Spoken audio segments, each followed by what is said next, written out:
Hello friends, ಎಲ್ಲರಿಗೂ ನಮಸ್ಕಾರಗಳು. ಸೈಗಾಚಿಪ ಎಲ್ಲರಿಗೂ ಸ್ವಾಗತ. ಫ್ರೆಂಡ್ಸ್, ನನಗೆ ಇವತ್ತಿನ ದಿನದಲ್ಲಿ ವರಮಹಾಲಕ್ಷ್ಮಿ ಹಬ್ಬದ ದಿವಸ ನಾವು ಕಲಶ ಸ್ಥಾಪನೆಯನ್ನು ಯಾವ ರೀತಿ ಮಾಡಬೇಕಾದ ತಿಳಿಸ್ತಾ ಇದ್ದೇನೆ. ಅಂದರೆ ಯಾವ ವಸ್ತುಗಳೆಲ್ಲ ನಾವು ಅದರೊಳಗೆ ಹಾಕಬೇಕು, ಯಾವ ರೀತಿ ನಾವು ಆ ಕಲಶವನ್ನು ಪ್ರತಿಷ್ಠಾಪಿಸಬೇಕು ಅಂತ ತಿಳಿಸ್ತಾ ಇದ್ದೇನೆ. ಬನ್ನಿ ತಿಳಿದುಕೊಳ್ಳೋಣಂತೆ. ನಾವು ಕಲಶ ಸ್ಥಾಪನೆಯನ್ನು ಶುಭ ಮುಹೂರ್ತದಲ್ಲೇ ಬೆಳಗಿನ ಒಂದು ಬ್ರಾಹ್ಮಿ ಮುಹೂರ್ತದಲ್ಲಿ ನಾವು ಕಲಶ ಸ್ಥಾಪನೆ ಮಾಡುವಂಥದ್ದು ತುಂಬಾ ವಿಶೇಷವಾಗಿರುವಂಥದ್ದು. ಆ ಸಮಯಗಳನ್ನು ಹಾಗೆ ಸಂಪೂರ್ಣವಾದ ಒಂದು ಪೂಜಾ ವಿಧಾನ ನಿಮಗೆ ನಂತರದ ಒಂದು ದಿನಗಳಲ್ಲಿ ತಿಳಿಸ್ತಾ ಹೋಗ್ತೇನೆ ಬೇಗನೆ. ಈಗ ಕಲಶ ಸ್ಥಾಪನೆ ಬಗ್ಗೆ ಮಾಹಿತಿಯನ್ನು ಕೊಡ್ತೇನೆ.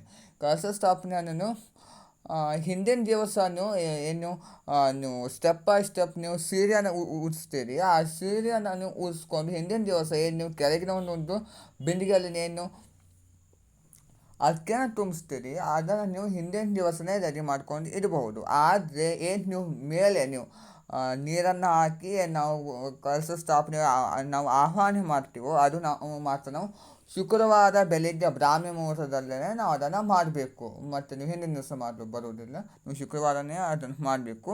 ಮಿಕ್ಕಿದ ಕೆಳಗಿನ ಒಂದು ಸಿದ್ಧತೆಗಳನ್ನು ಗುರುವಾರ ರಾತ್ರಿನೂ ಮಾಡ್ಕೋಬಹುದು ಆರಾಮಾಗಿಯೇ. ಹಾಗೆ ಕಲಶ ಸ್ಥಾಪನೆ ಬಗ್ಗೆ ಬರೋಣಂತೆ. ಒಂದು ಪೀಠದ ಮೇಲೆ ನೀವು ಅಷ್ಟರ ಪದ್ಮ ಅಂದರೆ ಲಕ್ಷ್ಮೀ ಹೃದಯ ಕಮಲಂ, ಹಾಗೆಯೇ ಇಲ್ಲ ಅಂದರೆ ಲಕ್ಷ್ಮಿಯ ಒಂದು ಬೀಜ ರಂಗೋಲಿ, ಅದು ನಮಗೆ ಪುಸ್ತಕದಲ್ಲೆಲ್ಲ ಸಿಗ್ತದೆ.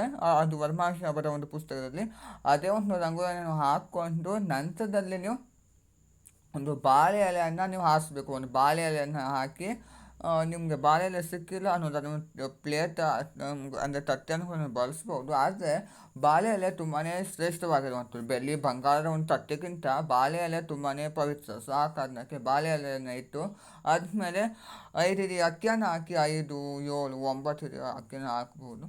ಅಕ್ಕಿಯನ್ನು ಹಾಕಿ ಆದಮೇಲೆ ನಾವು ಕೈಯನ್ನು ಬೆರಳ ಸಹಾಯದಿಂದ ಶ್ರೀಂ ಸ್ವಸ್ತಿಕ್ ಓಂ ಅಕ್ಷರ ಪದ್ಮವನ್ನು ಒಂದು ಚಿತ್ರವನ್ನು ಬರೀಬೇಕು. ಹಾಗೆಯೇ ಅಕ್ಷರದಿಂದ ಕೂಡ ಒಂದು ಅಕ್ಷರ ಪದ್ಮದ ಒಂದು ರಂಗೋಲಿಯನ್ನು ಬರೆದು ಅದ್ರ ಮೇಲೆ 2 ಲೆಟರನ್ನು ಇಡಬೇಕು. 2 ಲೆಟರ್ ಮೇಲೆ ಶ್ರೀಮಂತ ಶ್ರೀಗಂಧದಿಂದ ಅಮ್ಮನವರ ಒಂದು ಬೀಜಾಕ್ಷರ ಮಂತ್ರವನ್ನು ಬರೆದು ಅಕ್ಷರನ ಹಾಕಿ ಕಲಸವನ್ನು ನಾವು ತೆಗೆದುಕೋಬೇಕು. ಕಲಸ ನೀವು ತಾಮ್ರ, ಹಿತ್ತಾದ, ಬೆಳ್ಳಿಯನ್ನು ಬಳಸ್ಬೋದು. ಆದರೆ ತಾಮ್ರದ ಕಲಶ ತುಂಬಾ ಶ್ರೇಷ್ಠ ಅಂತ ಪರಿಗಣಿಸಲಾಗ್ತದೆ. ಈ ವರಮಹಾಲಕ್ಷ್ಮಿ ಹಬ್ಬದಲ್ಲಿ ಆ ತಾಮ್ರದ ಕಲಶವನ್ನು ಇಟ್ಟು ಒಂದು ಪೂಜೆ ಮಾಡುವಂಥದ್ದು ತುಂಬಾ ಒಳ್ಳೆಯದು. ನೀವು ತಾಮ್ರದ ಕಲಶವನ್ನು ಕೂಡ ನೀವು ಬಳಸ್ಬೋದು. ಆ ಕಲಶದ ಹೊರಭಾಗದಲ್ಲಿ ನೀವು ಒಂದೇ ಕಲಶವನ್ನು ಇಟ್ಟು ಸೀರೆಯನ್ನು ಕೂಡ ಉಡಿಸ್ತೀರಿ ಅನ್ನೋದಾದರೆ ನೀವು ಒಂದು ತಾಮ್ರದ ಬಿಂದಿಗೆ ಒಳಗೆ ನೀವು ನೀರನ್ನು ತುಂಬಿಸಿ ನೀವು ಅದಕ್ಕೆ ನೀವು ಸೀರೆಯನ್ನು ಉಡಿಸ್ಬೋದು. ಇಲ್ಲ ನಾವು ಕೆಳಗಿನ ಒಂದು ಬಿಂದಿಗೆಗೆ ನಾವು ಸೀರೆಯನ್ನು ಉಡಿಸ್ತೀವಿ, ಮೇಲೆ ನಾವು ಕಲಶ ಸ್ಥಾಪನೆ ಮಾಡ್ತೀವಿ ಅನ್ನೋದಾದರೆ ಪುಟ್ಟದಾಗಿರುವಂಥ ಒಂದು ಕಲಶವನ್ನು ನೀವು ತೆಗೆದುಕೊಂಡು ತಾಮ್ರದ ಬೆಳ್ಳಿದ್ದು ಅದರೊಳಗೆ ನೀವು ನೀರನ್ನು ತುಂಬಿಸಿ ನಾನು ಹೇಳುವಂಥ ಈಗ ನೀವು ವಸ್ತುಗಳನ್ನು ಹಾಕಿ ನೀವು ಸ್ಥಾಪನೆ ಮಾಡಬೇಕು. ಏನೆಲ್ಲ ವಸ್ತುಗಳನ್ನು ಹಾಕಬೇಕು ಅನ್ನೋದಾದರೆ ಮೊದಲಿಗೆ ನಾವು ಗಂಗೆ ಪೂಜೆ ಮಾಡಿಕೊಂಡು ನೀರನ್ನು, ಪರಿಶುದ್ಧವಾದ ನೀರನ್ನು, ಆ ಗಂಗೆ ಪೂಜೆಯ ನೀರನ್ನು ಕಲಶದ ಒಳಭಾಗದಲ್ಲಿ ತುಂಬಿಸ್ಕೊಂಡು ಮನೆ ಒಳಗೆ ಬಂದು ಎಲ್ಲಿ ನಾವು ಕಲಶ ಸ್ಥಾಪನೆ ಮಾಡ್ತೀವೋ ಅಲ್ಲಿ ನಾವು ಒಂದ್ಸಲ ಇರಬೇಕು. ಇಟ್ಟಿದ ನಂತರ ಮತ್ತೆ ನೀವು ಅದನ್ನು ಅಲುಗಾಡಿಸಲು ಬರುವುದಿಲ್ಲ. ಹಾಗೆ ನೀವು ಸರಿಯಾದ ಒಂದು ಜಾಗದಲ್ಲಿ ಅದನ್ನು ಇಡಬೇಕು. ಇಟ್ಟಿದ ನಂತರ ಕಲಶದ ಒಳಭಾಗದಲ್ಲಿ ಮೊದಲಿಗೆ ನಾವು ಅರಿಶಿನ ಕುಂಕುಮವನ್ನು ಹಾಕಬೇಕು. ತುಂಬ ಹಾಕಲಿಕ್ಕೆ ಹೋಗಬೇಕು. ಕೆಲವು ಕೆಂಪು ನೀರು ಹಾಗೆ ಮಾಡ್ತಾರೆ, ತುಂಬ ಹಾಕಬಾರ್ದು. ಶಾಸ್ತ್ರಕ್ಕೆ ನಾವು 2 ಚಿಟಿಕೆ ನಾವು ಅರಿಶಿನ ಹಾಗೂ ಕುಂಕುಮವನ್ನು ಹಾಕಬೇಕು. ನಂತರದಲ್ಲಿ ಗೋಮೂತ್ರ, ಗಂಗಾಜಲ, ಹಾಗೆಯೇ ಗೊರಂಚನ್ ಅಂತ ಸಿಗ್ತದೆ, ಗೊರಂಚನನ್ನು ಕೂಡ ಹಾಕಬೇಕು. ಜಾವತ್ ಪುಡಿ, ಪಚ್ಚಕರ್ಪೂರ, ಮತ್ತು 2 ಲವಂಗ, 2 ಏಲಕ್ಕಿ, ಹಾಗೆ ಒಂದು ಕವಡೆಯನ್ನು ಕೂಡ ಹಾಕ್ಬೋದು. ಅದು ಲಕ್ಷ್ಮಿಯ ಒಂದು ಸಂಕೇತವಾಗಿದ್ದು ಒಂದು ಕವಡೆ, ಒಂದು ಗೋಮತಿ ಚಕ್ರವನ್ನು ಕೂಡ ಹಾಕ್ಬೋದು. ಏನು ತೊಂದರೆ ಇಲ್ಲ, ಅದು ಬೇಡ. ಹಾಗೆ ಒಂದು ಅರಿಶಿಣದ ಕೊಂಬು, ಅದು ಲಕ್ಷ್ಮಿಯ ಒಂದು ಸಂಕೇತವಾಗಿತ್ತು, ಮಂಗಲಕರ ಹಾಗೆ ಸಂಪತ್ತಿನ ಒಂದು ಪ್ರತೀಕವಾಗಿರ್ತದೆ. ಆ ಒಂದು ಅರಿಶಿಣದ ಕೊಂಬನ್ನು ಹಾಕಿ ಹಾಗೆ ರೋಸ್ ವಾಟರ್ ಅಂದರೆ ಪನ್ನೀರನ್ನು ಕೂಡ ಹಾಕಬೇಕು. ಆ ಪನ್ನೀರನ್ನು ಹಾಕಿ ಪುನುಗು ನಿಮಗೆ ಈ ತಿರುಪತಿಯಲ್ಲೆಲ್ಲ ಹೋಗಿದ್ದರೆ ತುಂಬಾ ಸುವಾಸನೆ ಭರಿತ ಪೇಸ್ಟ್ ಸಿಗ್ತದೆ, ಅದು ತುಂಬಾ ಒಂದು ಚೆನ್ನಾಗಿರ್ತದೆ.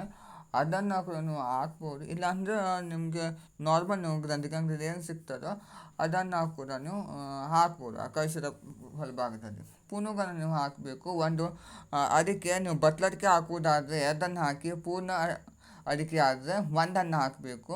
ಅದಕ್ಕೆ ಹಾಗೆ ಲಾವಂಚದ ಬೇರು ಒಂದು 2 ತುಂಡನ್ನು ನೀವು ಹಾಕಿದರೆ ಸಾಕು.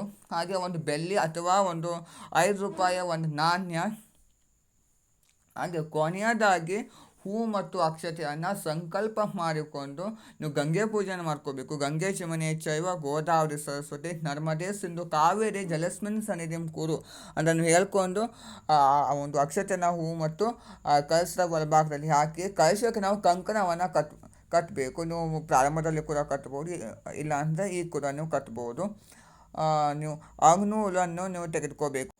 9 ದಾರವನ್ನು ನೀವು ತೆಗೆದುಕೋಬೇಕು. ಅಂಗ್ನೂಲಂದು ಅದನ್ನು ನೀವು ಅರಿಶಿನ ದಾರ ಹಾಗೆ ಮಾಡಿಕೊಂಡು ನಂತರದಲ್ಲಿ 2 ವೇದನೆ ನಾವು ತೆಗೆದುಕೋಬೇಕು. ಅದನ್ನು ಸುತ್ತಿ ಮಧ್ಯದಲ್ಲಿ ಒಂದು ಸೇವಂತಿ ಹೂವನ್ನು ಇಟ್ಟು ಒಂದು ಗಂಟನ್ನು ಹಾಕಿ ನೀವು ಕಲಶದ ಕುತ್ತಿಗೆಗೆ ಅದನ್ನು ನೀವು ಕಟ್ಟಬೇಕು. ಅದು ಕಂಕಣವಾಗಿರ್ತದೆ. ಅದನ್ನು ನೀವು 2 ನೀವು ಸಿದ್ಧತೆ ಮಾಡ್ಕೋಬೇಕು. ಒಂದು ನಾವು ಮುಖ್ಯ ಕಲಶಕ್ಕೆ ಕಟ್ಟಬೇಕು, ಹಾಗೆ ಒಂದು ಕಲಶದಾರ್ತಿಗೆ ನಾವು ಅದನ್ನು ಕಟ್ಟಬೇಕಾಗಿರ್ತದೆ. 2 ಆರತಿ ಕಲಶಕ್ಕೆ ಹಾಗೆ ಒಂದು ಮುಖ್ಯ ಕಲಶಕ್ಕೆ. ಸೊ ನಾವು 2 ನಾವು ಸಿದ್ಧತೆ ಮಾಡ್ಕೋಬೇಕು.